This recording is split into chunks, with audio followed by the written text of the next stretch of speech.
Hey guys, welcome to today's video. So, what we have in front of us today is my DV6. Now this hilt was in episode 6, so the DV6 gets its name from Darth Vader 6, episode 6, Return of the Jedi. And this hilt was the stunt saber that Vader used in Return of the Jedi. So, this hilt has a lot of vintage parts. There's some parts that aren't found that have to be used from the Wanawanga DV6 kit, which is an incredible kit. But for the parts that aren't vintage, that's what have been used on this prop. So,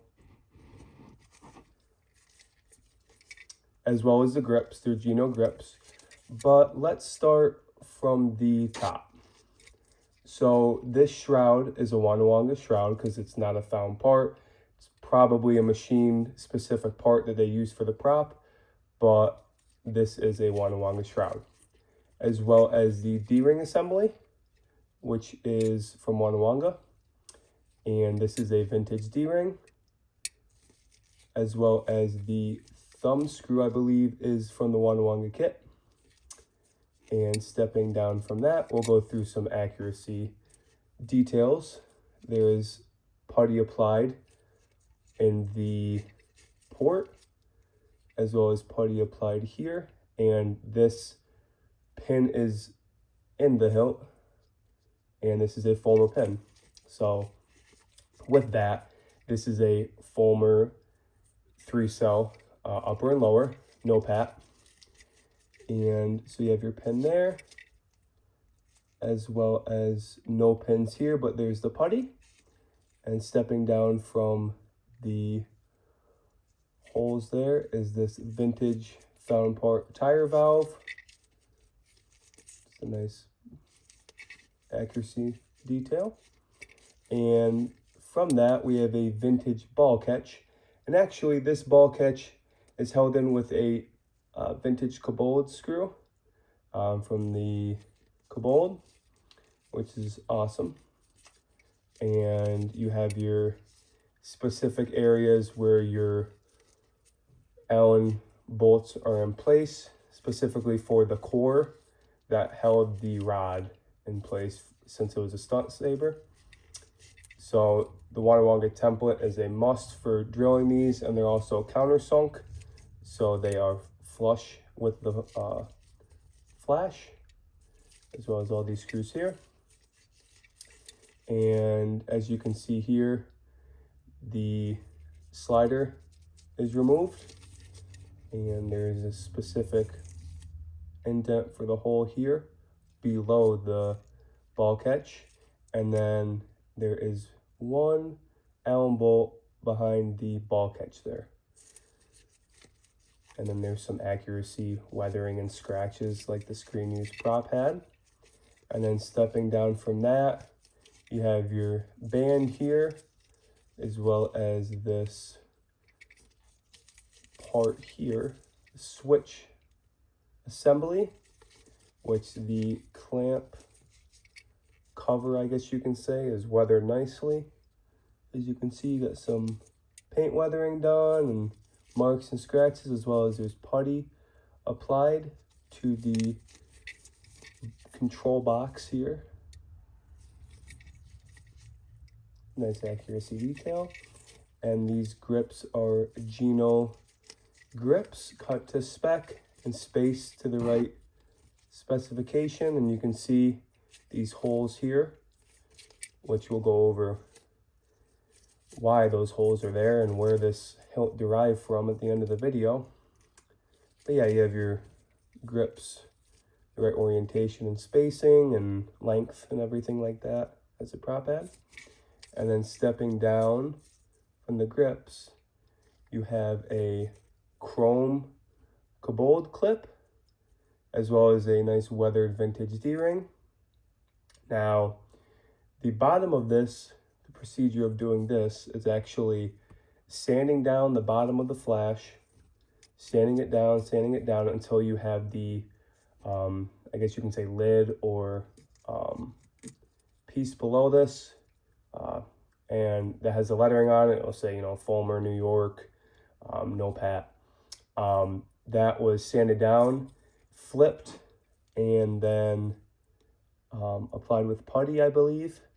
So that's why there's no lettering, is because it was sanded down, flipped so you couldn't see the lettering, and then this was riveted onto that. Now these are vintage rivets on the bottom as well, and with, like I said, a chrome Cabot clip on the bottom in the right orientation. And yeah, so the only piece really I'm missing vintage wise for found parts is the bolts, which I'm on the hunt for them. Not really a big deal, but it would just add that more realism effect having the vintage Allen bolts. So yeah, I will do a nice panning of the hilt to show you guys all the accuracy details as I stop talking, so you can just see all these and focus on them instead of my voice. So that's what we will do.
Now, as I was saying earlier, it's not confirmed.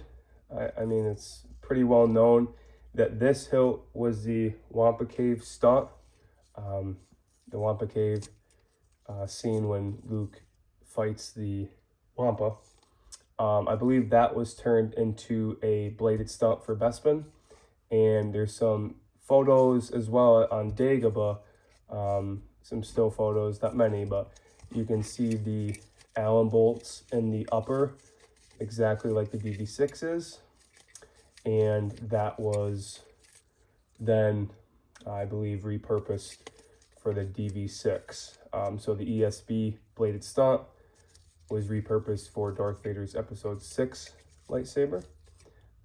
Just because there's certain things on that hilt to make it known that it's not known, but or confirmed, but it's to be expected that this is the ESB bladed stunt, because you know, there's certain things like these holes here. These were for grip screws on the ESB Wampa Cave scene.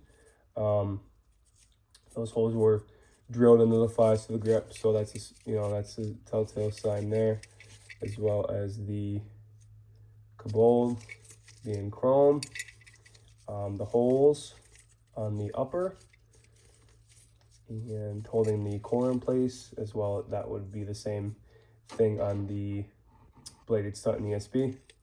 But yeah, so that's what is to be believed. But yeah, I just want to do a nice little overview of this hilt I just received. Now, I didn't build this hilt.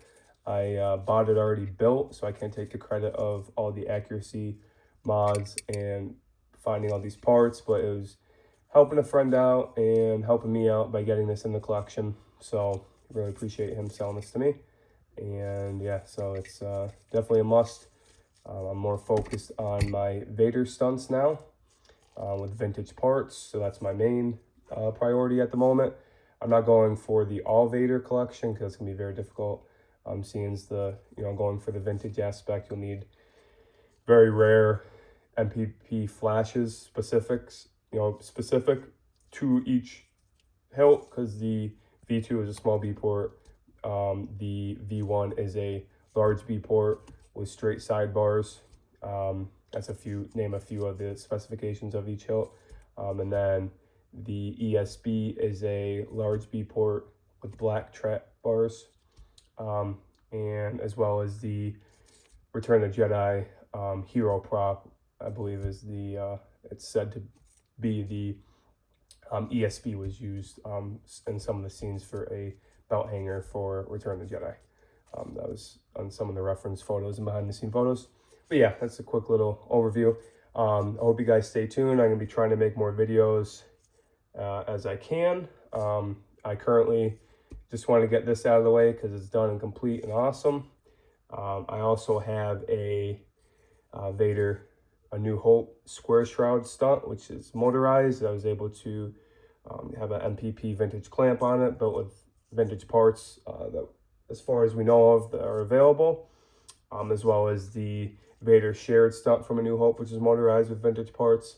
And then I have a Barbican I just completed, which is the current day of the square shroud, with vintage parts. And the last one I need is the ESB version of the square shroud, which they're the square shroud, ESB, and the Barbican are the same hilt.